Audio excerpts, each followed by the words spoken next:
Finallık netleşmelere gelip yetti hurmatlı görmanları, atanın oğulları, atadan malana ötükelerde tutan Murat Atoyunu, Gökberi boyunca Betteş, Betteş, dostluk komandasının Rıdvan komandası Oni, İmanın dağlar veren bir takımlar, at üstünde, kalay aşı onlar kalay veringizler, oyun kalası tayyar. Bartlara, Jaraktan bölge, gündürgü tağıntın ilevinin atmışkan, gündün ilevinde buna cazma alında. Ulu 9. may 70 günü kutlu olsun. Oğlu bayramından kutlu olsun deyle. Yemese, gitti, Algaç'ta, Sizonlar gitti. Antıma dostluk komandası, Cavurku Liga'nın finaldık 5-5'lisi. Antıma dostluk komandası kaçtı. Derken sekundalar çıktı. Antıma komandası aldı. Antıma komandası. Erman Tönetbekov.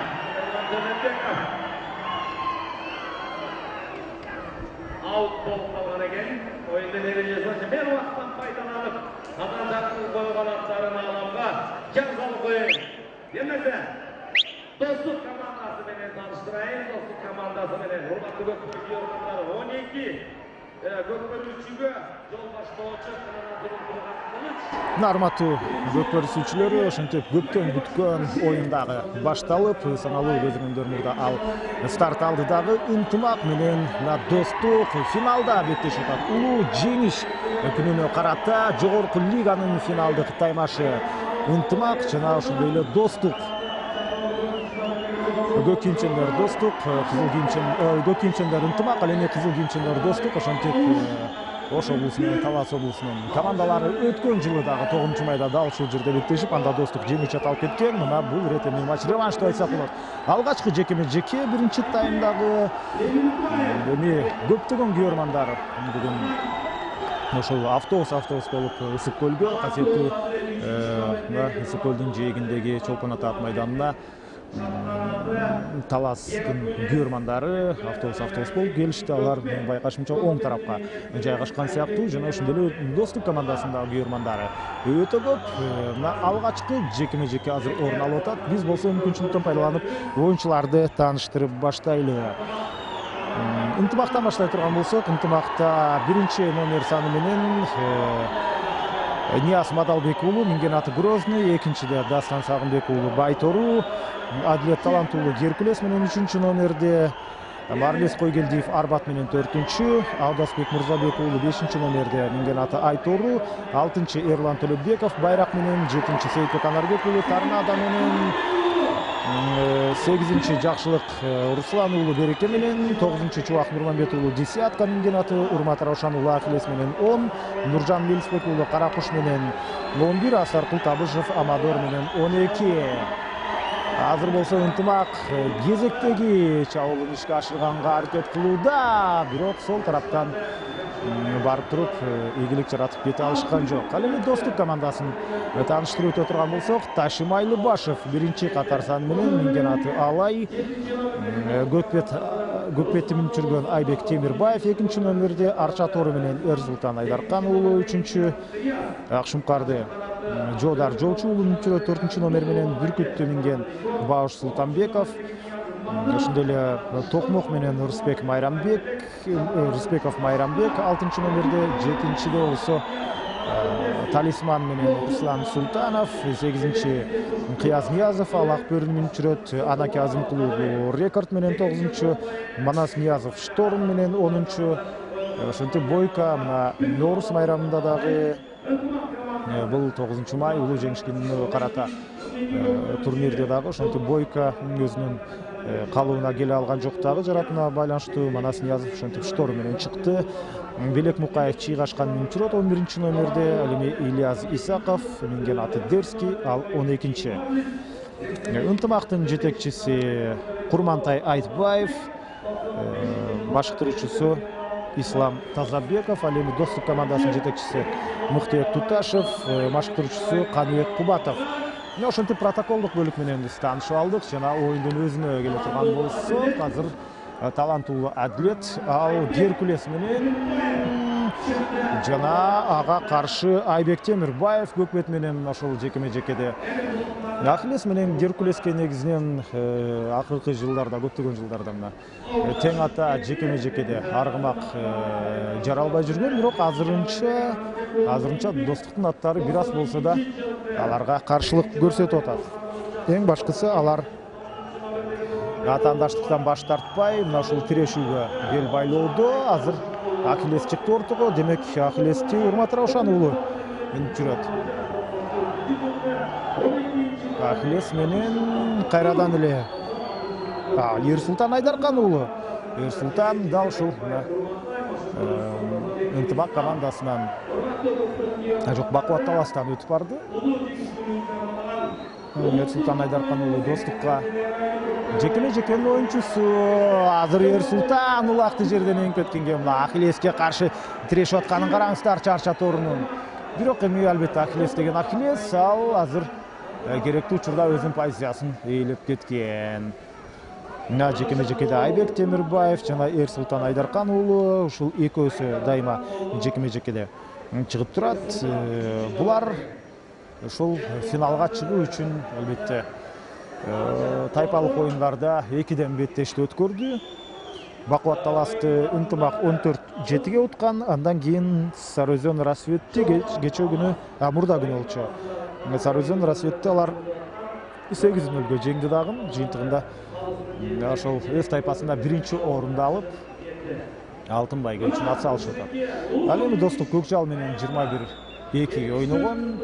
Б тайпасында жайгашкан болчу Достук командасы. Андан соң Сарыөзөндү 14 эсебинде утуп алды. 6 упай айырма менен атактуу Сарыөзөн командасын утуп кетти дагы.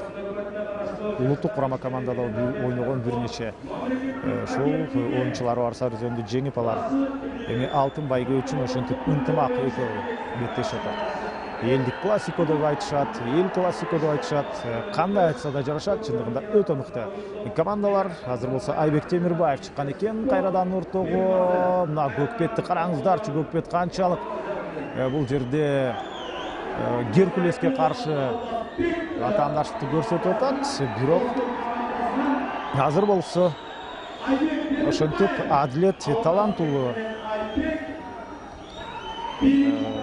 бул жерде ийгиликтүү болуп кетти жекеме-жекеден. Азырынча эсеп саны ачылып элек.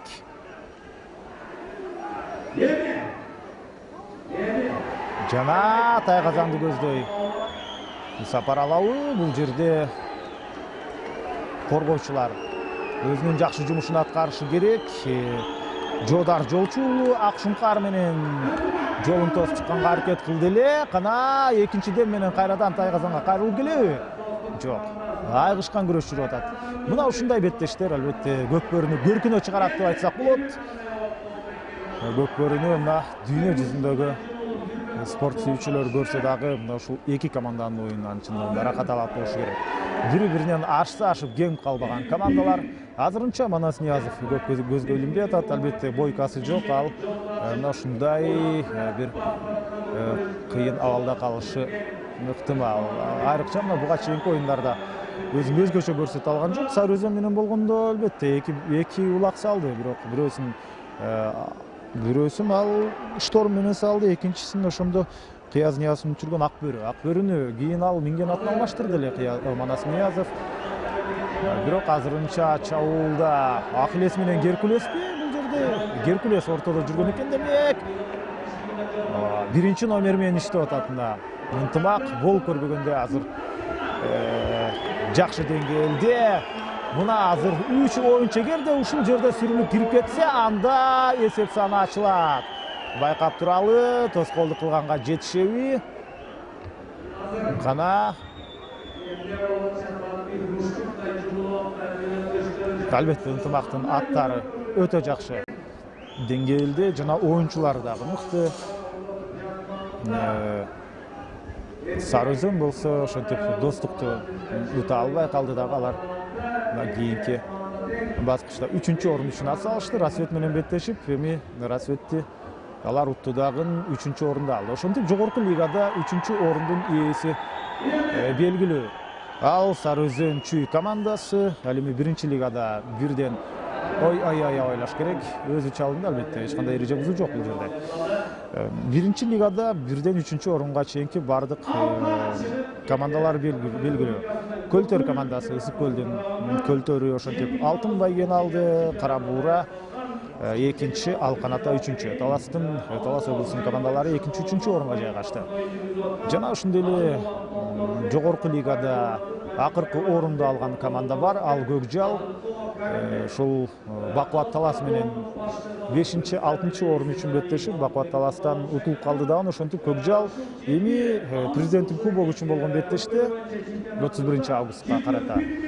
Ошондо Көкжал командасы 1-лигада ойнойт. Ал эми Көлтөр Көкжалдын ордуна Көлтөр командасы жогорку лигага көтөрүлдү. Мына ушундай жакшы бир өзгөртүүлөр орун алып атат.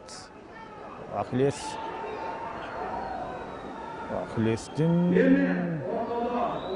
ага эмнегедир оозун жаап коюшуптур. Мына ушул акыркы учурда эмнегедир Ахиллес бир топ мындай нервтенип жүрөт. Ушундай салкын кандуу эмес. Ошондуктан демек анын оозун бул жерде тосуп алып чыгышкан экен. Урмат Раушан уулу мына Ахиллес менен ага каршы Ерсултанды караңыздарчы. Ахиллести жолотпой атат мына. Бирок Ахиллес кайрадан өзүнүн позициясын ээлеп алды. Бул жерде кадимкидей тирешүү эмес болгону, позицияларды алмашылган орун алып атат.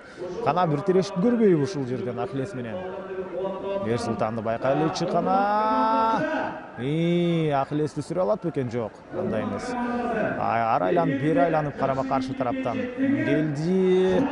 Жана Ахиллес менен биз ушул жерде арча торунун тирешине күбө болуп атабыз. Өтө жакшы. Демек Ахиллеске, Геркулеске каршы тиреше турган деле аттар пайда болуп келе жаткан экен. Азыр болсо мына Геркулес менен эми Көкбет да ошентип оозун бул жерде таңып алган экен. Бирок Көкбетке Геркулес алдырган жок бул жерде.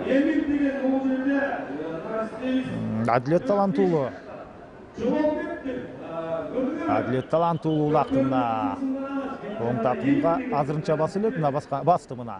Оң такымга басты жана жакынкы Тайгазанды көздөй жүрүшкө чыгат. Эсеби сол жактагы Тайгазанга чабуулга мына ушул Ынтымак командасы жүрүшкө чыкмакчы. Кана байкап туралы, түз эле Тайгазанга жакын келе жатат, бирок коргонуу өтө жыш. Достук командасы таптакыр мына ушул Ынтымактын Тайгазанына барган жок. Алар жалаң коргонуу менен азырынча алектенип атат. Абайлаш керек. Калыстын ышкырыгы жаңырдыбы? Калыстын ышкырыгы жаңырды. Кайсыл бир оюнчу азыр жаза мамысына байланышы ыктымал. Ким экен бул жерден албетте алыстан көрүнгөн жок. Эреженин алкагында болду же эреже бузулду? Аны аныкташ керек.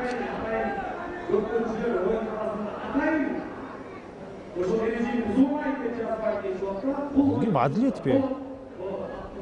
Мен оюнчу Адилет таланттуу окшойт. Алыстан таптакыр көрүнбөйт же футболкасында номери байкалбайт. Минген атына карай турган болсок, Адилет Талантбек уулу.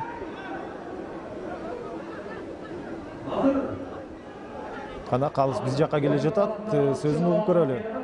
Эмне дейт экен? Достук командасынан бир оюнчу жаза мамысына байланат азыр. 2 мүнөткө, ошондо 2 мүнөткө ынтымак командасы көбүрөөк болуп оюнду өткөрөт.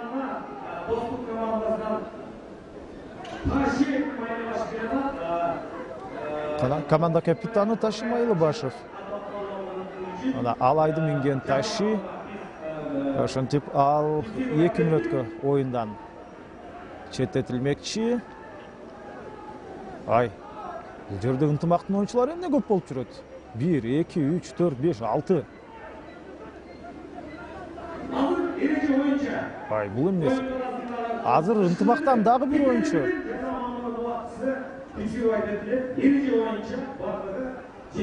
Азыр аянттан чыкпаса, ынтымактын да оюнчусу жаза мамысына байланып калышы ыктымал. Таши Майлыбашев ал артта. Мына 4-өө калды ынтымактан. Баары эреженин алкагында. Ортодо Ахилес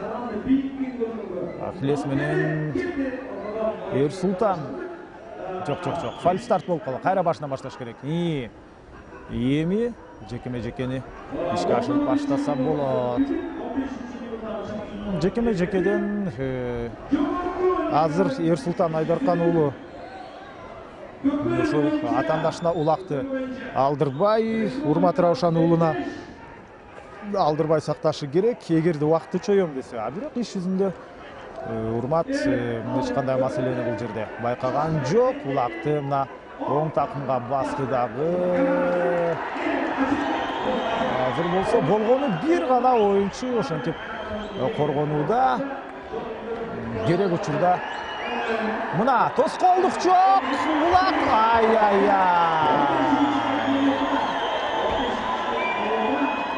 жүрүш андан ары оюн уланат. Ышкырып беттешти токтотуп эле турбай азыр эми оюнду улантып берсе болот. Анткени азыр ушул жерден Урмат Раушан уулу өтө ыңгайсыз абалда калды эле. Ал буту үзөңгүдө калып, ал жерден атка сүйрөлүп калабы деп да ойлонуп кеттим эле. Калсын ышкырыгы.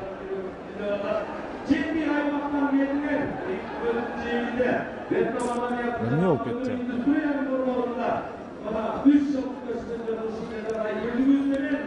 Жаза мамысына байланган Таши Майлыбашев эмнеге оюнга аралашып кетти? 2 мүнөт өттү. Мен оюнчу 2 мүнөт азырынча өтө элек.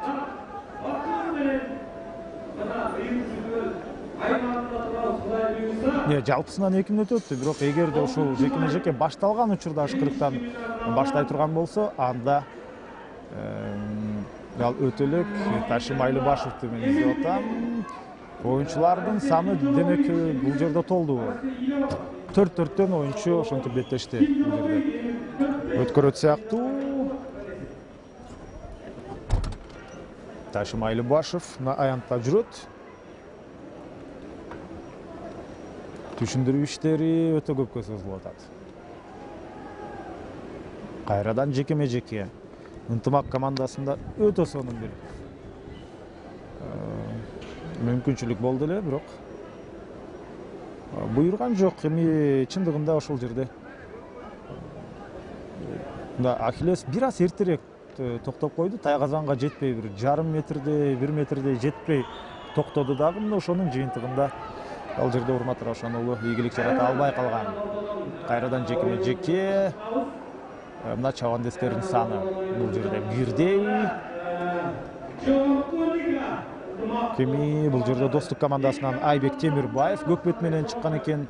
Ал эми ага каршы мына Геркулес оюн жүргүзгөн. Тегерек чийиндин ичинде азыр улак тартыш орун алып атат. Улак аянттан чыктыбы, чыга элекпи? Улак азырынча аянттан чыга элек. Андыктан башка чабандестер аралаша албайт. Айбек Темирбаев бул азыр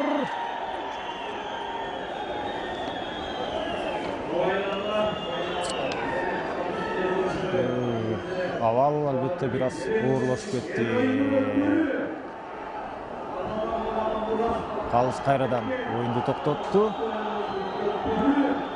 Сол тарапта Достуктун көрмандары жайгашыптыр, оң тарапта болсо Ынтымактын көрмандары. Мына ушундай көрүнүш экен, демек эч кандай эреже бузуу эмес. Бул жерде мына ушундай ыңгайсыз учур, демек катталып калган улак аттардын туягынын астында жана ал учурда кимисе улакты эңип кете алат болду экен. Азырынча Достук командасына таптакыр улак бериле элек. Бири-биринен ашса ашып кем калбаган командалар. Манас Ниязов Шторм менен аутка жөнөйбү? Жок, аут. Болгону бир жарым метрдей аянттан чыгып кетти. Андыктан каптал калсы ошол замат желегин желбиретти дагы.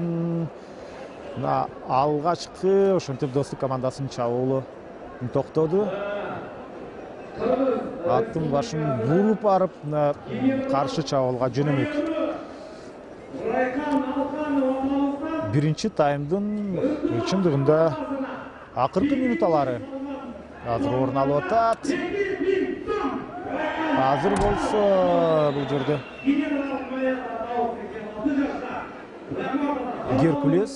Геркулес демек бул жерде Адилет Талантулла. Геркулес менен мына болгону 20 секунда калыптыр. 15 секунда дейт. Анда акыркы көз ирмемдерде улакты тайгазанга салганга жетишеби? Жок, жетишпейт го дейм. Болду. Кайрадан улакты алды эле. Бул Майрамбек го дейм. Майрамбек Рыспеков токмок менен Аскат Аскаровдун жолун улап, ушул эң мыкты, эң кеч улакчылардын бири болуп келе жаткан Майрамбек Рыспеков ошентип улакты эңдеди, бирок убакыт соңуна чыгып калды. Биринчи тайм ошентип артта калды. Азыр 10 мүнөттүк тынык орун алат. Жеңүүчү аныкталы элек. Эсеп сандары азырынча 0-0. Биз сиздер менен алдыда бир нече мүнөттөн кийин ошентип экинчи таймда НТ Спорт каналында жолугабыз.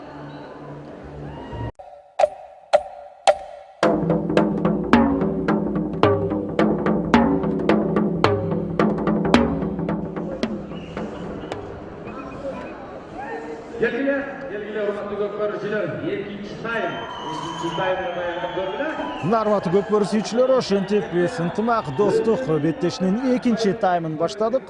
Биринчи 20 мүнөттүктүн жыйынтыгы боюнча азырынча эсеп сандары ачыла элек. Албетте Ынтымак көбүрөөк чабуулда болду. Дээрлик ушул 20 мүнөттүн баарында алар чабуулга бел байлап атты, бирок коргонуу, Достуктун коргонуусу алардын ошол чабуулунун мизин кайтарып турду деп айтсак болот. Азыр эми ортодо тынык орун алды. Бир сыйра эки команда тең ичара сүйлөшүп, кандайдыр бир өзгөртүүлөрдү киргизип болушу керек. Аны биз мына сиздер менен чогуу азыр НТ Спорт каналында экинчи таймда көрөбүз. Эмне өзгөрөт болду экен? Манас Ниязов улакка жетпей калды. Жана ал учурда улакты Султан Русланов талисман менен эңип кетти. Жана азыр болсо Султан Русланов өнөктөшүнө улакты калтырган. Улак тайгазанын сыртында. Бул Манас Кыяз Ниязов болсо керек эле. Эгерде жаңылбасам, чындыгында Кыязга өткөрүп берген экен. Ошентип жакшы биринчи дем менен барганга өтө жакшы шарт түзүлдү, бирок бул ирет аларда деле ийгилик жараталган жок. Биринчи таймда Ынтымакта деле ушундай учур болгон, алар да улакты тайгазанга салган эмес. Биринчи дем менен барганда анда ат эртерээк токтоп койгон эле, мына ошол Ахиллес эртерээк токтоп, жыйынтыгында ошондой көрүнүш орун алган. Экинчи таймды Достук командасы агрессивдүү баштады. Az жерден эсепти ачып кетейин деди. Бирок иш жүзүндө азыр баары мурдагыдай эле, беттеш жаңы башталгандагыдай 0-0 эсеби катталып турат. Жекеме-жекеге Достук командасынан Айбек Темирбаев чыкты көк бет менен. Ал эми Геркулес менен Ынтымактан Адилет Талантуулу. Айбек улакты жерден көтөрүп атат. Жана мына азыр улакты ошентип Айбек бул жерде сол такымга басты. Айбек азыр мына 28 жашта күчкө толуп турган учуру. Өзү түз тайгазанга барды. Азырынча улакты такымдан чыгаруунун кереги жок. Жардамга бара жатат. Жардамга барган Бауш Султанбеков Бүркүт менен. Бауш Султанбеков кош такым менен ийгилик жаратабыз дейби. Негизинен достук командасы кош такым менен өтө көп чабуулга чыкпайт. Көбүнчөсү алар мына ушул кирип барып ийгилик жаратат. Мисалы үчүн Ынтымак командасында мындай көрүнүш кеңири тараган. Азыр болсо мына экинчиден менен келип, мына ушул жерден азыр улакты салса болот, алга чыккы. Ой-ай-ай! Тайгазандын кырынан ошентип кайрадан улакты тартып кетти. Коргонуу деген ушундай болот, чабуул деген ушундай болот. Өзгөчө көрүнүш. Азыр болсо эми Ынтымак чабуулга жөнөй. Сейитбек, демек Сейитбек Анарбек уулу улак менен жүргөн экен. Ал Сейитбек Сүлүк каранын түрдө эле торнадо менен дейт. Сейитбек улакты. Ой-ой, абайла. Эмне мынча шашасың? Сейитбек ордунан тура албай жатат. Ат эртерээк токтоп калды. Буга чейин ушул Ахиллес тагын Тайгазанга толук жетпей эрте токтогондой көрүнгөн. Улак Тайгазандын сырткы тарабына тийип туруп жерге түштү. Мүмкүн булар ушул Акулат майданына көнүп калышкан. Акулат майданы аянт мынчалык оор эмес. Анда аттардын ылдамдыгы бир аз жакшыраак. Бул жерде чабуулга мына болжол менен Тайгазанды эсептеп туруп, ушинтип улакты Тайгазан ыргытып бара жаткан учурда ортодо бир нече доли секунд кечирээк Тайгазанга жетип атышат аргымактар. Мүмкүн ошонун негизинде. Коёндой окшош эки учур, бирок бул ирет чындыгында Сейитбекти Кудай сактады. Мейли, эсеп ачылбаса ачылбай койсун, бирок эң башкысы ден соолукта ойлош керек. Ден соолук албетте баарынан маанилүү. Азамат бөөдө кырсыктан алыс бололу чындыгында биз үчүн эмне, биз үчүн күчтүүсү утсун. Бирок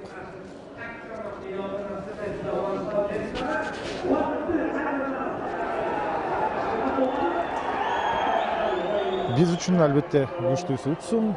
Чындап келгенде ошол бардык оюнчулар ден соолугу чың, аман-соо, ошол мектешти соңуна чыгарып алса, биздин тилегенибиз ошол. Сейитбек Анарбек уулу демек баары жайында, эч кандай маселе жок. Ал кайрадан атка минди, дагы андан ары жүрүштү улап кетти. Кайрадан жекеме-жеке. Жок. Башталып элек азырынча. Жекеме-жеке башталып элек. Кимдир бирөөдөн демек бул жакта $100 кызыктыруучу сыйлык коюлуп атат. Мына бул улуттук оюн, мындай көрүнүштөр дайыма орун алып келген, мындан ары да орун ала берет. Башташпайбы жекеме-жекени? Эки тарапта туруш керек. Кана. Эми мына жекеме-жеке башталды. Же дагы деле башталып элекпи? Жок, баштабай атат.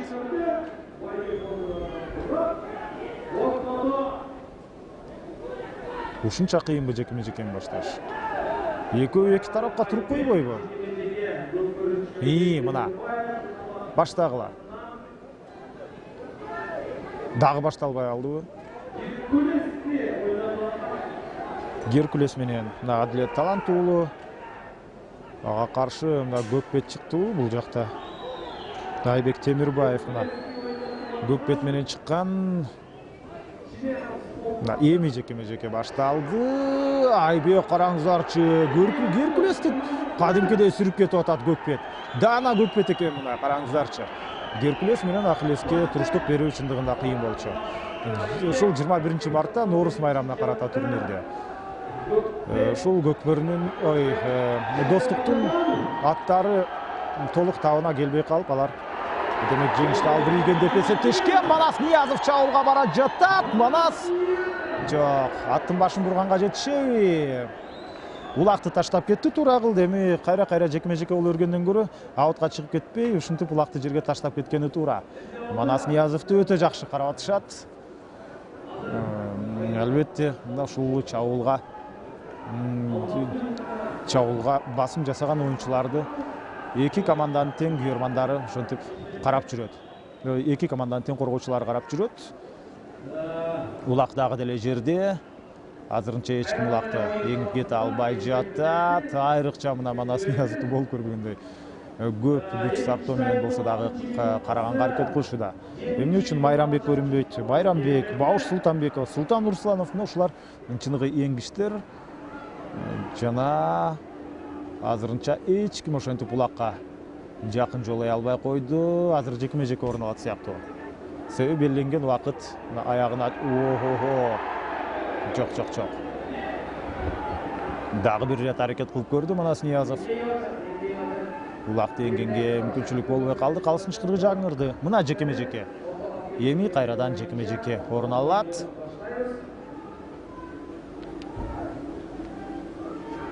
Ортого Ахиллес келет ат. Мына ынтымак командасынан. Ага каршы ким чыгат болду экен? Көкпетпи же Арча Тору? Кайсынысы? Көкпет чыгыптыр. Көкпет менен Ахиллестин тирешин көрөлү. Геркулести бир рет сүрүп чыгарып салды эле кана, бирок Ахиллеске каршы туруу албетте жеңил эмес. Мына карасаңыздар, көкпеттигине салганына карабастан азыр Урмат Раушан уулу ошентип улакты азырынча такымга баспай жатат. Кимдир бирөө тараптан 3000 сом коюлду дагы $100 кошулуп, мына ушундай кызыктыруучу сыйлыктар уламдан улам көбөйүп атат. Азырынча эки команда тең улакты тайгазанга салы элек. Кана улак каякта? Улак жерде экен дагы деле, бирок бир аз четке туруп калган. Ал учурда буларга белгиленген 1 мүнөт аягына чыкты. Эми жекме-жекедеги оюнчулар алмаш керек. Геркулес менен Арча Тору. Арча Торуда Эрсултан Айдаркан уулу, Эрсултан менен эми Адилет Талант уулу. Адилет бул 27 жашта. Эрсултан болсо, Эрсултан канчада? Эрсултан ал 24-тө. 27-дө, демек экөөнүн ортосунда 3 жаш айырма бар. Кана Геркулес менен Арча Торунун тиреши. Достуктун жекме-жекедеги аттары бир топ мына өзүнө келип калыптыр. Албетте Ахиллес менен Геркулеске деле атаандаштар керек. Канчалык атаандаш күчтүү болсо, ошончолук көкбөрүнүн көркү ачылат, көкбөрүнүн кадыр баркы көтөрүлөт дегендей. Мына азыр ушул жерден Эрсултан Айдаркан уулу атаандашына улакты алдырды. Адилет өнөктөшүн өткөрүп берди го дейм. Кимге өткөрдү? Сүрмө топтун арасында азырынча аныктоо кыйыныраак болуп атат. Жана азыр эсеп сандары өзгөрүп кетпейби? Жок, ынтымактын оюнчусу жалгыз болуп калды. Ал жерде 3 достуктун оюнчусу каршылык көрсөтүп атып, жыйынтыгында улакты тартып алышыптыр. Манас Ниязов Шторм менен Манаска чындыгында минген аты жарашпай атат. Штормду начарат деп айткандан алыспыз, бирок эми Бойкага салыштырганда албетте азыр Штормда айырма бар. Мына Бойка дейм, Манас Шторм менен аянттан сыртка кетти алмашууга. Ал эми дагы бир бул ким? Сейитбек го дейм. Сейитбек аттан түшүп жөө бара жатат. Анын ордуна башка оюнчу аралашты. Жана ынтымак оюнчусу улакты жүргөнүн ат үстүндө улак тартыш аутка кетет го дейм баары бир ооба. Аут. Мына улак аянттын сыртында. Азыр болсо биз достук командасына жакын Тайгазандагы айлампадан жекеме-жекени көрөбүз. Көкпет чыкты достук командасынан. Көкпет чыкса, демек Айбек Темирбаев аны минип чыкты. Азыр кайрадан Көкпет менен Ахиллестин тирешине күбө болобуз. Ахиллес бирас күчтүүлүк кылып атат. Мына азыр эч кандай маселеси жок. Урмат Раушан уулу улакты оң такымга басты. Жекеме-жекеден болбой эле албетте ынтымак күчтүүлүк кылары мына азыркы көрүнүштө байкалды. Азырынча эч ким айлампага кирип тоскоолдук кыла албайт. Ынтымактын күйөрмандары кадимкидей жандана түштү.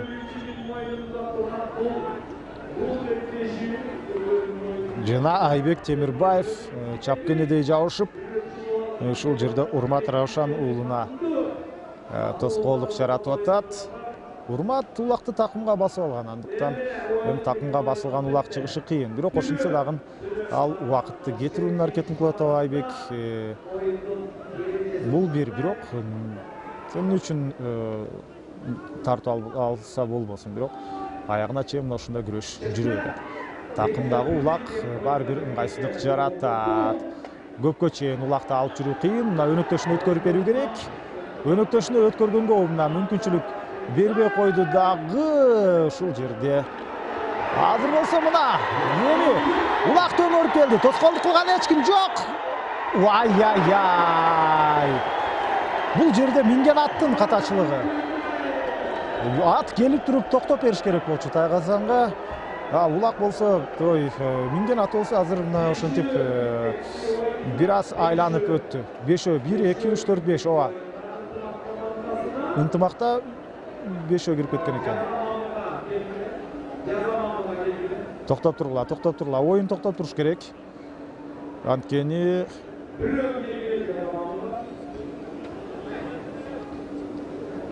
бирөө жазамамыга келсе анда жок, жазамамыга байланганда эмне пайда? Ынтымактан бир оюнчу, мына. Эми ынтымак азыр бир оюнчуга аз болот. Жазамамыга ким келди? Бул жерге Нияз Мадалбек уулу келиптир Грозный менен. Азыр Достук командасы ошентип бир оюнчуга көп. Бирок аны пайдаланып кетиши да ыктымал, пайдаланбай калышы да мүмкүн. Кайсы учурда пайдалана албай калат. Эгерде жеке болуп кетсе. Азыр болсо Манас Ниязов улакка жабышты. Тагыраак ал улак мененби? Улак Манаста. Ооба. Жана азыр жерге түшүп калды. Жана кайрадан көтөрүлүп баратып, кайрадан жерде ынтымактын оюнчулары улакты эңүү жагынан чындыгында Достуктан кем калбай калыптыр. Анткени Достук Сарыөзөндүн оюнчулары мисалы үчүн 2 жыл мурда мына ушул улакты эңүү жагынан албетте Достук менен Сарыөзөн мыктыраак болчу. Ал эми ынтымак аттарынын мыктылыгына таянып, коробкага алып, ушундай тактикалык жүрүштөр менен алар ийгилик жаратып жүрүшкөн. Азыр мындай жагынан маселе жок. Эч кайсыл командада маселе жок. Негизинен эле ынтымак командасынын бир алсыз жагы жок. Андыктан аны кантип утуу тууралуу чындыгында ой жүгүртө турган болсоң жооп таппайсың. Жекеме-жекеде мыкты. Улакты эңүү жагынан маселе жок. Позициялык чабуулдан маселе жок. Коргонуу жактан маселе жок. Мына ошондуктан азыр Достук командасы алар чындыгында улакты Тайгазанга алып барып сала албай жаткан ошондон. Жана ушул эле нерсени биз Достук командасына айтсак да болот. Бири-биринен ашып кем калбаган командалар ушинтип мына алар алтын байге үчүн ат салышын улантып атат. Сейитбек Анарбек уулу бул жерде демек жазамамысына байландыруу. Мен Нияз Мадалбек уулу окшойт деп аткам. Сейитбектин номери 7, Нияздыкы 1, андыктан мүмкүн ошонун негизинде адашкандырмын. Бир оюнчуга көп болуп Достук командасы улакты Тайгазанга салып кете алган жок. Бир оюнчу көп болуп ынтымак дагы ошондой аракетти ишке ашыра алган эмес. Жыйынтыгында эки мыкты команда туш келгенде ушинтип улакты Тайгазанга салуу дагы чоң маселе болуп калат. Бирок чабуулдар болду. Ал жерде ушул эгерде ат Тайгазанга барып эле токтоп берсе эсеп сандары ачылмак. Жекеме-жекеде көз ачып жумганча 1 мүнөт өтүп кетти. Таласта Пуран чакырып атат. Мына оң тарап ал жакта мына ушул ынтымактын күйөрмандары жайгашкан. Достук деп сол тарапта күйөрмандар жанданды. Ал жакта албетте Достуктун күйөрмандары бар. Геркулес ынтымактан ортодо. Геркулес менен жекеме-жекеге 9-8 бул. Акбөрү менен Кыяз Ниязов чыкты эле. Акбөрүнү ошол Сары Өзөнгө каршы беттешти.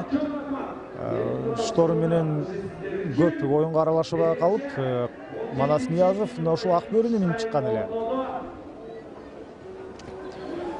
Бирок ушундай Акбоз 3 ат бар Достукта. Бирөөсү ошол азыркы го дейм Алдасбек Мырзабек уулу чыккан экен демек ынтымактан. Улак сол такымда.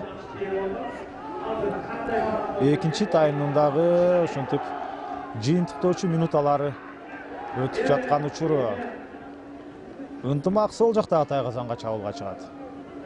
Андыктан мына аттын башын бурду. Бирок Тайгазанды көздөй азырынча жөнөй албай атат. Өнөктөшүн өткөрүп берин туура көргөн. Мына улак өттү. Өнөктөшүнү Марлис Койгелдиевге өткөрүп берди. Бирок аут кайрадан. Мына ушул Чолпон Ата ат майданында каптал жакта дуал жок, тосмо жок, ошондуктан жекеме-жеке өтө көп орун алат.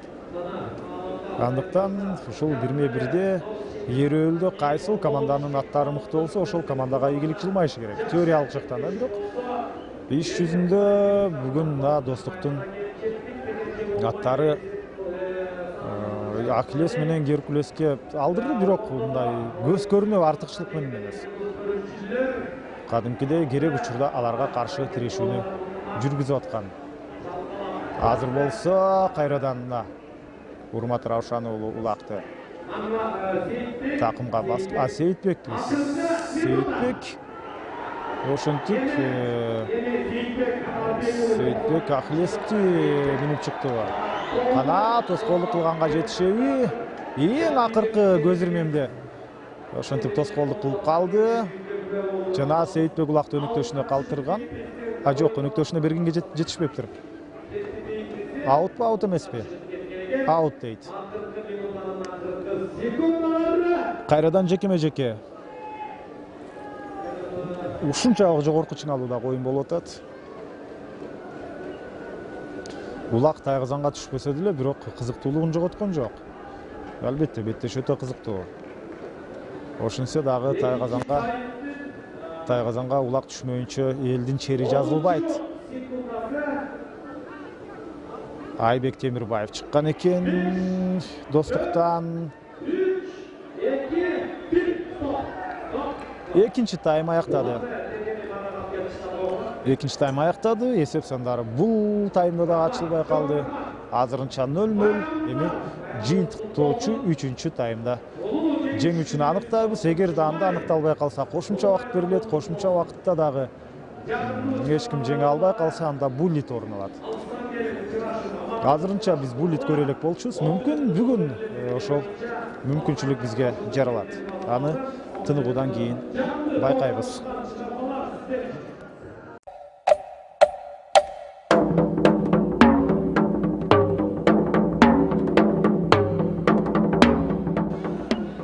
Мына эми гана 3-чү тайм башталды.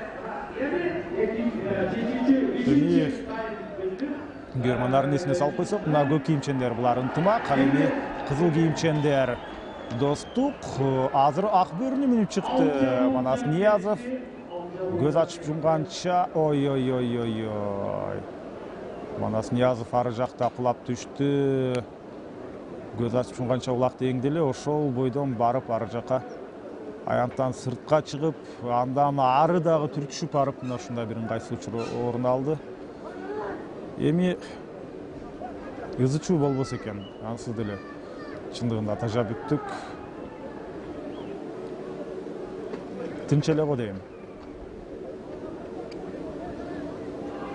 Ушундай бири-бири менен ызычуу болуп жүргөн учурда албетте мына кошуна өлкө өздөрүнүн көк барында бир топ жакшы деңгээлде чыгарып алганга аракет кылып атат. Андыктан биримдиктүү болуш керек, мына эч кандай маселе жок. Жеке ортодо азыр болсо Ахиллес мына. Ахиллести урмат Анар Сейитбек демек Ахиллести минип чыккан экен. Буга чейин аны урмат минип атты эле. Ага каршы Ерсултан Айдаркан уулу Арча Тору менен Урмат Равшан уулу демек Ахиллести жакшы иштете албай койду. Андай болушу дагы ыктымал. Же чарчады, жекеме-жеке чыга берип, мына ошондуктан демек Сейитбек экинчи таймдын аяк жагында эле Ахиллес менен чыга баштаган. Азыр болсо кайрадан ошентип кайрадан аут. Ошол каптал жакта тосмо жок, ошондуктан уламдан улам жекеме-жеке орун ала берет. Кандайдыр деңгээлде оюндун көркү деле азая түшөт экен, көркү кетет экен бир аз, ошол уламдан улам улак чыгып кете берсе, муну азыр бүгүн эле эмес, биз ошол бир нече күндөн бери байкап келебиз. Кайрадан ортодо жекеме-жеке мына Айбек Темирбаев ортодо. Достук командасынан ал эми Геркулестин минип чыккан Адилет беле бул жааларды аттарын алмашып кетти. Мына азыр Адилет таланттуулу демек улакты такымга басты. Бул ирет алар сол жактагы тайгазанды көздөй чабуулга чыгат. Мына тайгазанды көздөй жөнөдү.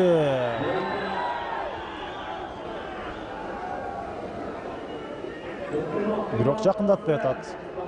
Эми дагы бирден менен барып, кош такымбы же өзү жалгыз ал жерде? Өзү жалгыз экен. Адилет өзү жалгыз болуп калды. Жана ушул жерден азыр аттын башын буруп экинчиден менен кайрадан кирүү керек. Топтон сурулуп чыгып улакты сол такымга басып жүрөт. Марлис Койгелдиевпи? Марлис Койгелдиев азыр Ерланга өткөрүп берди. Ерланды болсо аутка алып баратышат. Бирок аутка чыккан жок. Аттын башын буруп кетти. Ал болсо Нуржанга өткөрүп бериптир демек. Кана Нуржан Мелисбек уулу азыр мына эми топтон сурулуп чыгып тайгазанды көздөй баратат. Канчалык ары бери буйтап барганга аракет кылбасын, эмнегедир коргонууну жарып кете албай жатат. Албетте эмнегедир эмес, ачык эле коргонууну жарып өтө албай атат. Себеби кечиресиздер, бирден ынтымактын коргонуусу сапаттуу болуп атат. Ат үстүндө улак тартыш башталды. Улак такымда, андыктан тартып кетүү кыйыныраак. Бауш Султанбек уулу азыр улакты тартып алганга аракет кылып атат. Ташим Айлыбашев оюн таласында жүрөт. Ошондой эле Ильяс Исаков Дерский менен алдагы аянтта. Эми Ильяс бул коргоочу. Андыктан биринчи кезекте ал коргонууда. Айрыкча басым коргонууга көбүрөөк басым жасашы керек. Жана тайгазанга жакын барганы менен ушул мүмкүнчүлүк азырынча орун албай жатат. Норус майрамында ынтымак ишенимдүү жеңишке ээ болгон. Ошондо Достуктун оюнчулары эми 9-майда аракет кылабыз деген болчу. Аракет кылыптыр, жакшы экен. Себеби көз көрүнүү артыкчылык ынтымакта такыр байкалган жок. Ойлош керек. Бирок эреже бузулган жок. Андыктан оюн андан ары уланат. Бир аз катуураак келип коюп кетсе, анда сөзсүз түрдө эреже бузуу ошол жерде катталмак. Улакты эч ким жерден эңип кеткенге мүмкүнчүлүк ала албай жатат. Кана кимде андай бул шарт болот болду экен. Азырынча улак жерден көтөрүлүп атат. Андай болсо кайрадан эле кезектеги жекеме-жеке орун алып калышы ыктымал. Акыркы секундалар улак теңбесе жекеме-жеке орун алат. Жана бул жерде Манас Ниязов канча жерге чейин улакты сүйрөп келди, бирок аны оңдоп кете алган жок. Азыр болсо аттардын туягынын арасынан албетте улакты эңүү оңой эмес. Жок. Ишенимдүү улакты эңип кеткенге таптакыр убакыт жок. 1 доли секунд мүмкүнчүлүк түзүлөт жана ошол замат кайрадан атаандаштардан бирөө келип тоскоолдук кылып калат. Жекеме-жеке. Жекеме-жекеге Геркулес чыкты. Ынтымак командасынан жок, ар жакта Ахиллес да турат. Кимиси кирет ортого?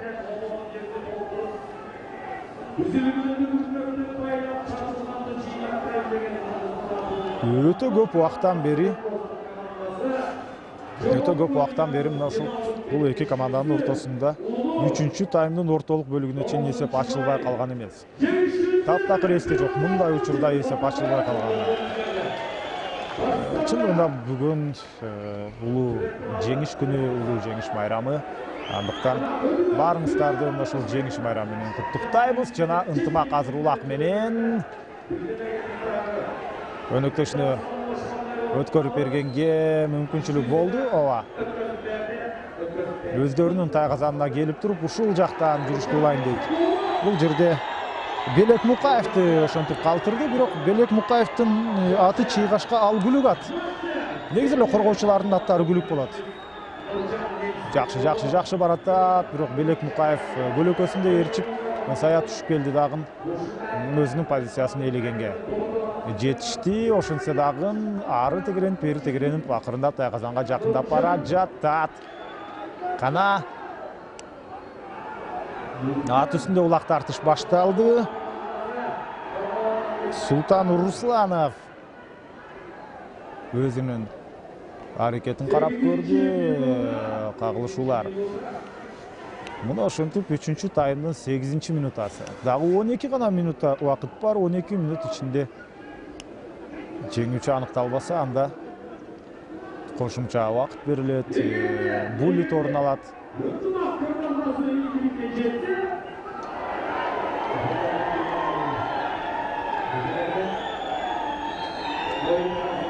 Эмне болуп кетти?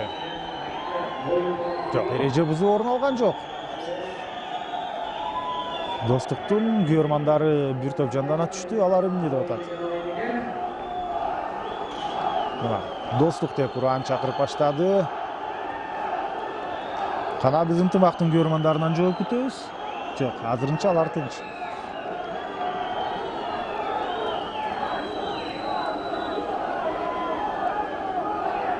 Жекеме-жеке Айбек Темирбаев Көкбет менен достук командасынан, ал эми ынтымактан Геркулес менен караңыздарчы.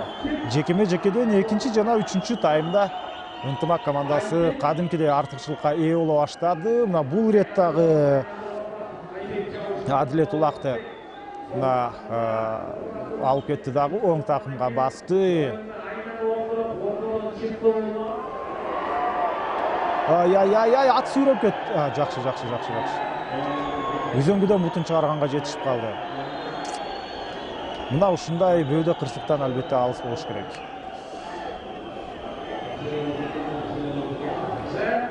Канчалык жеңиштин даамы таттуу болбосун, биринчи кезекте мына ушул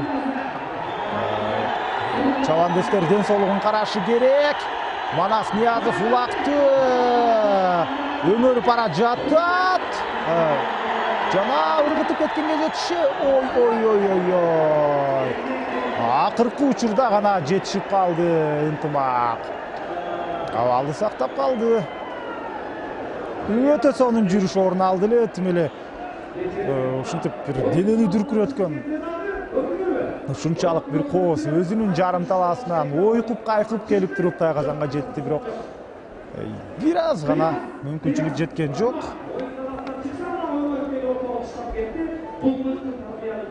Мына жекеме-жеке башталган учурда эки командада тең 4 оюнчу, андыктан бул жерде маселе жок. Анткени болбосо Достуктун бир оюнчусу көбөйүп кетти эле. Ал оюн токтоп турган учурда көбөйгөн. Буга чейин ынтымакта деле ошондой көрүнүш орун алган эле. Азыр мына ат үстүндө улак тартыш. 11-минутта өзүнө өкүм сүрүп аткан экен. Өзүнүн тайгазанына салып албы. Андай болсо чоң балейге калат. Жана өтө сонун жакшы сонун ылдамдыкты кармады. Бирок Достуктун коргоочулары өз ордунда. Экинчиден менен дагы бир ирет мына жүрүшкө чыгып көрсө болот. Сейитбек Анарбек уулу ал кайрадан минген атын алмаштуу Торнадого. Буга чейин ал жекеме-жекеге ошентип Ахиллес менен да чыгып баштады эле.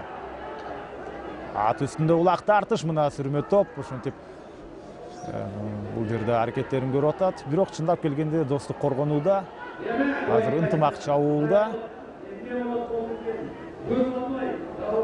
Достук командасы каршы чабуулдан ийгилик жаратканга аракет кылып атат. Ал эми ынтымак позициялык чабуулга өтүүдө. Улак кимде жүрөт? Мындай алыстан чындыгында такдааны аныкташ дагы кыйын болуп атат. Сүрмө топтун ичинде экени белгилүү. Аутка баратышат. Жана улак аянттан сыртка чыкты.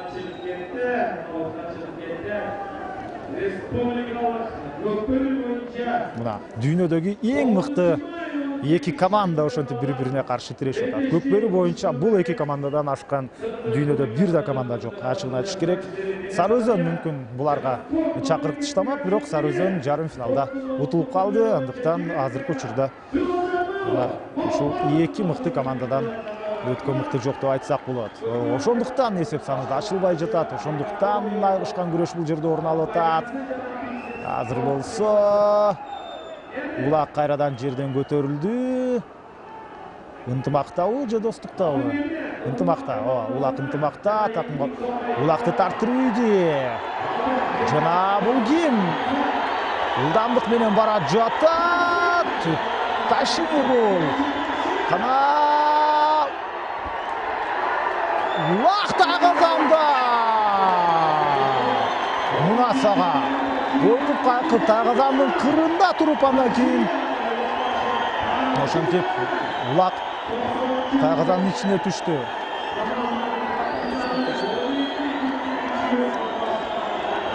Эсеп 1-0. Достуктун күйөрмандары кадимкидей жандана түштү. Ташим Айлыбашевпен ушундай демек 1-0 эсебинде алар алдыга озуп чыкты. Убакыт болсо кыскарып баратат, андыктан абалды оңдойм десе ынтымак командасы эртерээк ошентип эсепти теңегенге аракет кылышы керек. Достук жакшы даярданган экен. Жекеме-жекеден баштап мына ушул тактикалык жүрүштөр, убакытты чоюу, же болбосо аутка чыгаруу, ошолордун баарына жакшы даярданган экен. Ынтымак Ноорус майрамында Достукту оңой эле утуп койгон чындыгында. Азыр болсо абал бир аз башкачараак болуп атат. Айбек Темирбаев көкбет менен бирок көз ачып жумганча азыр Геркулести минип жүргөн Адилет Талант уулу мына улакты жерден эңип көтөрүп такымга да басып алды. Мындай учурда кайрадан мына эми аутты көздөй жөнөшөт. Аттын башын бурганга жетишеби? Жок, андай эмес. Достуктун азыр ким кылады? Абайлаш керек. Азыр Достуктун тактикасы мындан ары түшүнүктүү. Калган 5 мүнөт ичинде мына ушул 1-0 эсебине таянып андан ары жүрүштү өткөрөт. Кайрадан жекеме-жеке. Азыр чолпонатадагы ат майдан кадимкидей толкуп турат. айрыкча ошентип мына Достуктун күйөрмандары кадимкидей жандана түштү. Манас Ниязов ак бөрүнү минип чыккан экен. Манас Ниязов улакты эңгенге мүмкүнчүлүк бергендей, бул тур эң акыркы учурда мына эңкейип эңми гана улакты алайын деген учурда артынан акырын келип түртүйүп атат. Бул Манастын негизги тактикаларынын бири. Бирок бул ирет ал Манастын тактикасы жардам берген жок. Жана ошол учурда мына бул жерде Геркулес беле, Ахиллес беле? Ахиллес болчу экен. Жыйынтыгында ал улакты эңип кетти эле, кайрадан жекеме-жеке. Бул ирет ортоңку бөлүктө ынтымак акырындап ошентип мына ортого өздөрүнүн жарым аянтынан ортоңку жарым аянтка демек улакты алып келди. Болжол менен 4 мүнөттөй убакыт бар. Айбек Темирбаев көкбет менен ага каршы Геркулес чыкты. Геркулести мына ушул Адилет таланттуу минип жүрөт. Адилет улакты эңди, оң такымга басты. Жана эми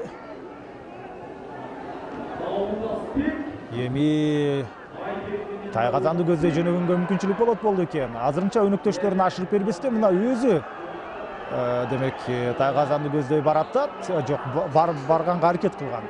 Иш жүзүндө тескерисинче өздөрүнүн жарым аянтын көздөй жөнөп калды. Улак жерге түшөт го дейм мындай абалда. Манас Ниязов улакка жабышты. Аудасбек минип жүрөт. Буга чейин Адилет мына ушул Геркулес менен жүргөн эле. Манас улакты тартып келип аутка чыгарып салды. Убакыт уламдан улам соңуна жакындап келатат. Мына ушул азыркы 1-0 эсеби. Ушул бир салым ал албетте алтын салым болуп калышы ыктымал.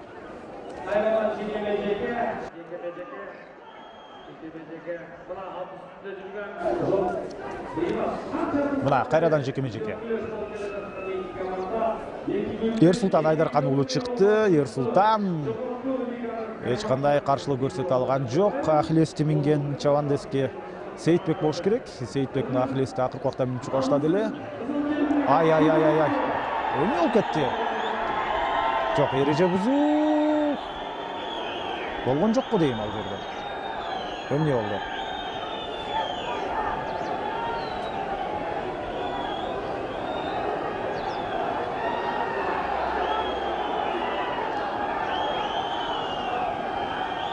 Калсын ышкырыгы жаңырган.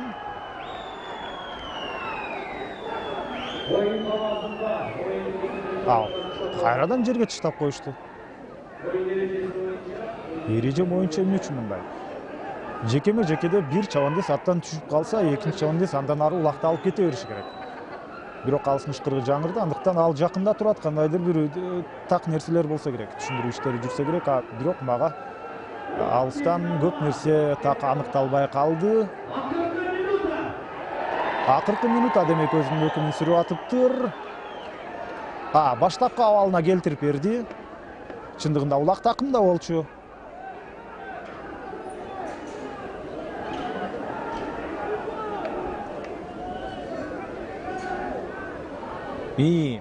Кана баштап бергилечи, убакытты чойбой.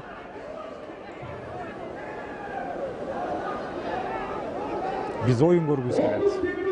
30 секундда дейт.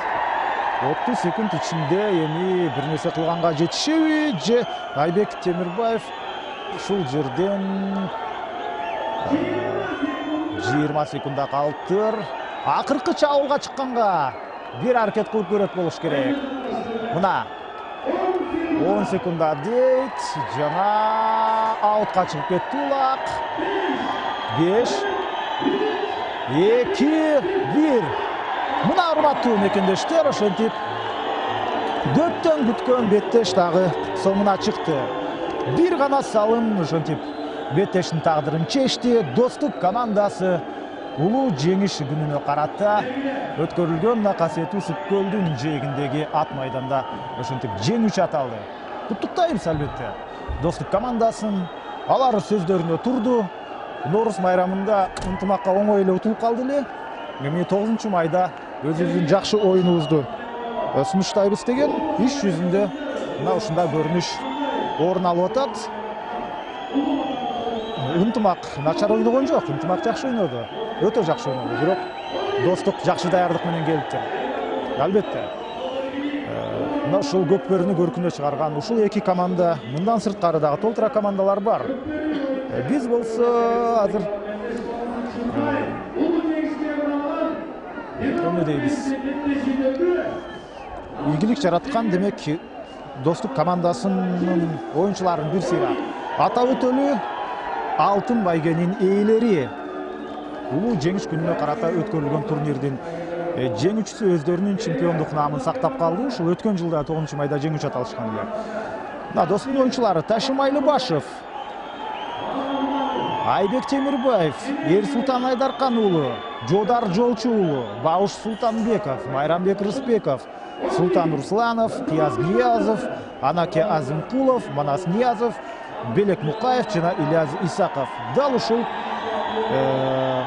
чабандестер алтын байгени достук командасына алып келип берди. Ал эми достуктун жетекчиси бул Мыктыбек Туташев, Каныбек Кубатов болсо достук командасынын башкы машыктыруучусу. Азыр бир нече көзөмөлдөн кийин сыйлык тапшыруу аз эми орун алат. Бизден алыстабай туруңуздар.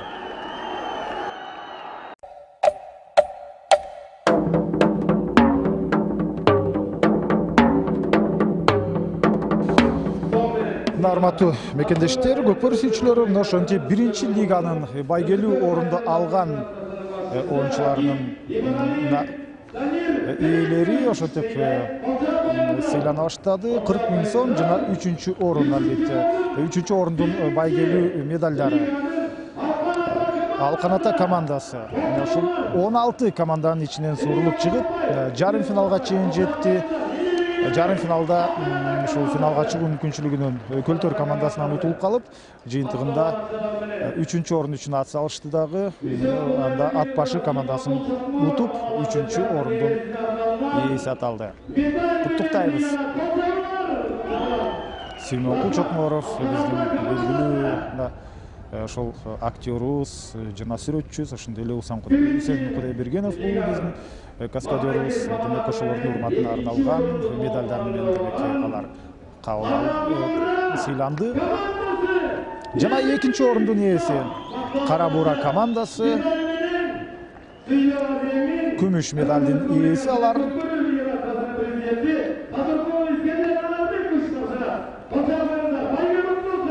На 1-лигадагы 2-орундун ээси Кара Бура командасы 50 000 сом акчалай сыйлык, жана ошондой эле күмүш медалдар, ошондой эле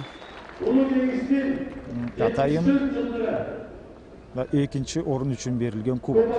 Куттуктайбыз. Ошол Кара Бура командасын 2-орун менен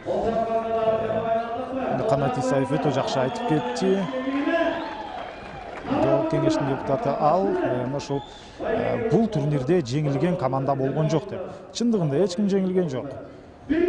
Баары пайда тапты, баары тажрыйба алды. Эгерде утулуп калса дагы тажрыйба алды дагы, ошол кандайдыр бир негизде баары бир ал ийгилик деп эсептешибиз керек дагы. Азыр болсо 1-лиганын алтын байгесинин ээси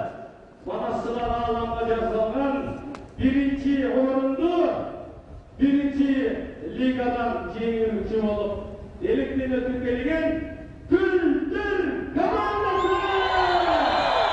Мына жергиликтүү көрөрмандар өзгөчө колдоого алып атат. Бул Көлтөр албетте Ысык көлдүн командасы. Мына ушул Көлтөр алар өтө оор беттештерди өткөрүп финалга чыгып келди. Нече ирет жеңишти атаандаштарына алдыруу ийгиледи. Айрыкча чейрек финалда Ак Сууга каршы болгон беттеште, жарым финалда дагы оор таймашты өткөрдү ошол Алканатага каршы. Ал эми финалда Кара Бураны утуп, ошентип Көлтөр командасы мурдагы толкун, азыркы Көлтөр 1-лиганын жеңүүчүсү 100 000 сом акчалай сыйлык, ошондой эле жогорку лигага жолдомо. 31 августта Көлтөр командасы эми жогорку лигада мына ушул Сары Өзөн, Ынтымак, Достук, Расвет сыяктуу командалар менен бакубат таластар менен чогуу жогорку лигада өздөрүнүн оюнун көрсөтөт. Азыр болсо акырындап жогорку лигага сапар алабыз.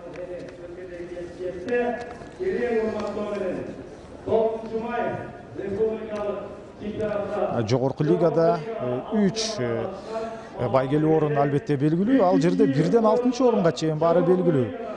Мына ушул Расвет, Сары Өзөн жана Сары Өзөн Чүй командалары 3-орун үчүн таймашып, кечээ Сары Өзөн Чүй командасы жеңүүчү аталган.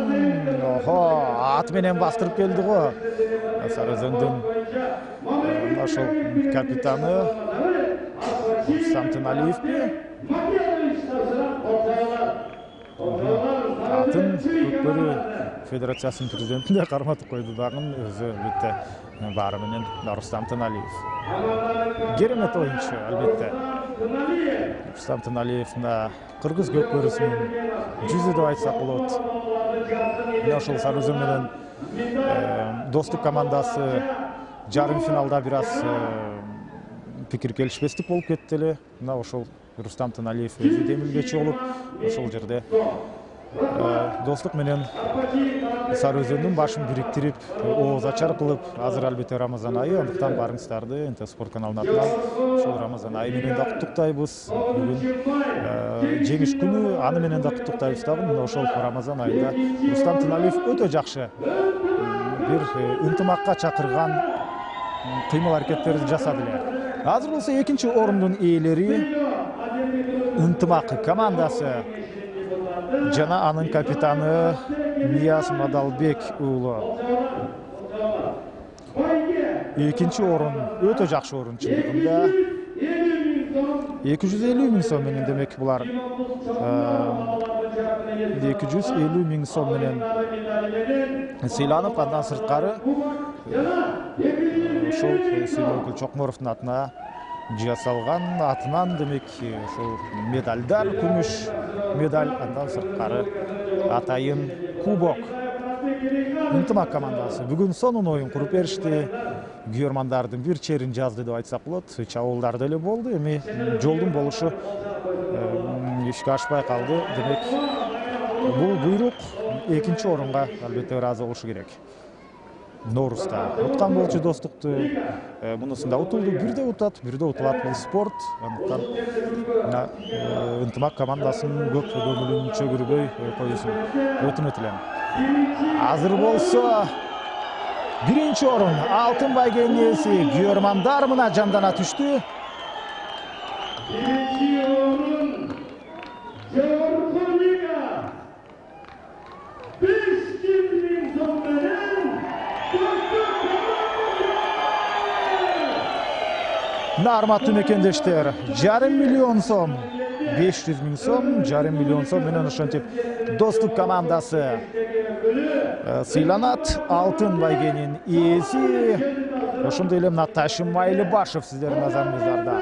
Алтын салымдын ээси 1-0 менен бүгүн Ынтымакты утту Достук жана ошол алтын салымды ишке ашырган ушул Ташим Майлыбашев жана капитан алтын медаль жана жогорку лиганын кубогу.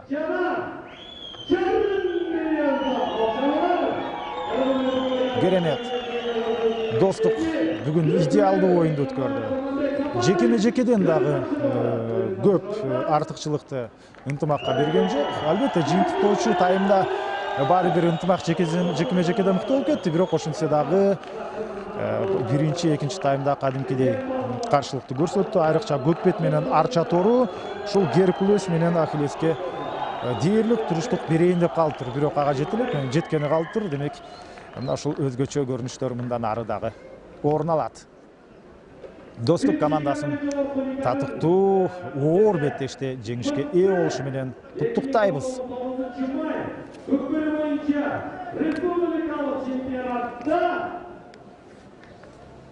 Birinci liganın mıhtı gökbörücüsü Ormanlık oğlu Şerif Мына ошентип, демек, биринчи лиганын мыкты оюнчусу дагы аныкталды. Курманбек уулу, сиздердин назарыңыздарда жекеме-жекеде чындыгында Курманбек уулу Жаныбек чындыгында жекеме-жекеде өтө жакшы оюнду көрсөттү өз командасы үчүн. Азыр болсо биринчи лиганын мыкты армагын аныктайбыз.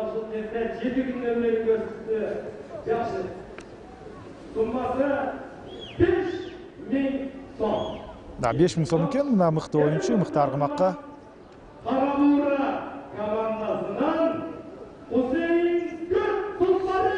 Ооба, мына Хусейин Көк сиздердин назарыңыздарда ушул көк ат жекеме-жекеде чындыгында өтө жакшы болду. Аны Кушчубай Илис уулу минип жүргөн, мына азыр Кушчубай өзү чыгып атат. Ушул Хусейин Көктү минип, бирок финалда аларга көлтөр оюнчулары каршылык көрсөткөнгө аракет кылды, бирок баары бир жекеме-жекеде жакшы экен. Хусейин Көк мына биринчи лиганын мыкты оюнчусу аталды Кара Буура командасынан.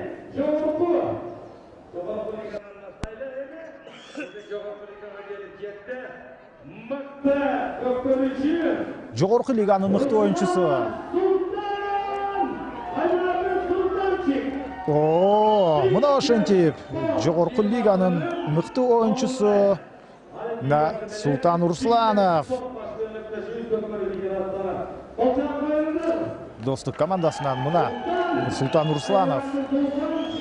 Султанчик деп чындыгында мына ошол бардык көкбөрү дүнүйөсүндөөр аны айтат. 10 000 сом акчалай сыйлык жана 9 май улуу жеңиш күнүнө карата өткөрүлгөн беттештин мыкты оюнчусу наамы. Азамат Султан Урсланов Сары Өзөнгө каршы өтө жакшы беттешти өткөрдү. Бүгүн дагы татыктуу оюнду сунуштады.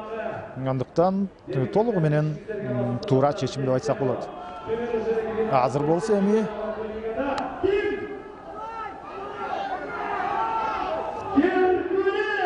Геркулес. Мына ошентип мыкты ат деп жогорку лиганын мыкты аты деп бул турнирде Геркулес эсептелди. Бул деле мыйзам ченемдүү. Арча тору көкпеттер бир топ жакшы болуп калганы менен азырынча Геркулес азырынча албетте өзгөчөлөнүп турат деп айтсак болот.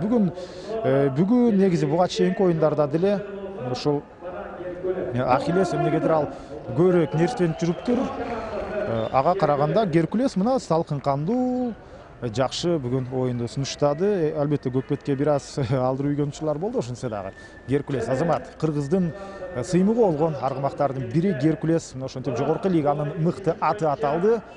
Бардык сыйлык ээлерин куттуктайбыз. 12 командага Калабай келечек Төшболот, Четимди, Аксу, Тоғайдыр, Соңкөл, Қалбалар, Ату, Жаш күч, Сусамбыр, Ракет, Сынташ, Кыран командаларына кургол кетирбей, көрөкөлүү уюшууну эч убакта шыкталганда сатпайлы деп, ар бир командага 10 000 сомдон өтө жакшы азаматтар. Биринчи лигадагы ошол байгелүү орунга илинбей калган бардык командага демек 10 000 сомдон акчалай сыйлык. Чындыгында кургол кайтарбай, бул деле жакшы нерсе. Бул деле жаман нерсе эмес.